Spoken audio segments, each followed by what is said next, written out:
Yeah, my first few videos were very like product focused, so like they were just kind of short videos, really showing off the things I was making. Then I actually made a couple videos with my kids. They weren't in the video, but we were just playing with the cars Playing and around. racing them on a track. Yeah. When the YouTube channel started, I know you gave us a quick background. What was your big like takeoff point? You know, because obviously you were just starting out, you were doing some 3D printing stuff on the YouTube channel, and then what was like the pivot, and then like boom, it just like started taking off, and you're like, all right, this is the thing that I need to focus on. Yeah, my first few videos were very like product focused, so like they were just kind of short videos, really showing off the things I was making.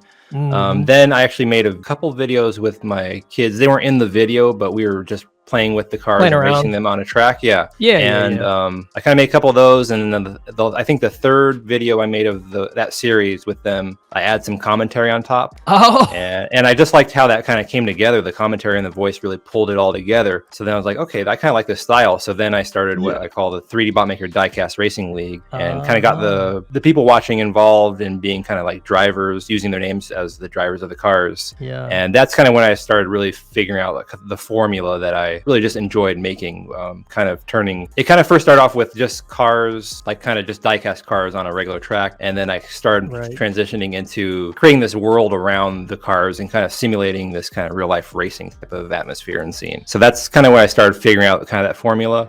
It didn't really though, like I wouldn't say I forget the phrase you used, but like kind of took off, or I was like okay, take it off. Yeah, right. That was when late 2019 is when I decided to make that's when I changed just from like kind of a plain track into going for something that was like more realistic. So I did model train level scenery for a rally track. Did you have experience building that stuff before? No, like building tracks like that. Okay. No, I just looked on. I spent hours and hours watching videos of other people make it, and there's a lot of good hobby guys out there from YouTube to create a YouTube channel. That makes sense. Yeah. Oh no, YouTube is a good educational platform. Oh no, yeah, definitely. For hobby stuff, and for entertainment. Yep. Yeah, so it's when I started making like that really detailed scenery with the first rally track, and then once I built that first rally track, I looked at my old track and said, well, I can't use that anymore. That looked pretty bad compared to what I just built. So then I redid my main track, and that was like the end of 2019, beginning of 2020 is when I made that transition to go from kind of a more playset style looking track to like, okay, this is like those orange Hot Wheels tracks. You mean like those orange ones?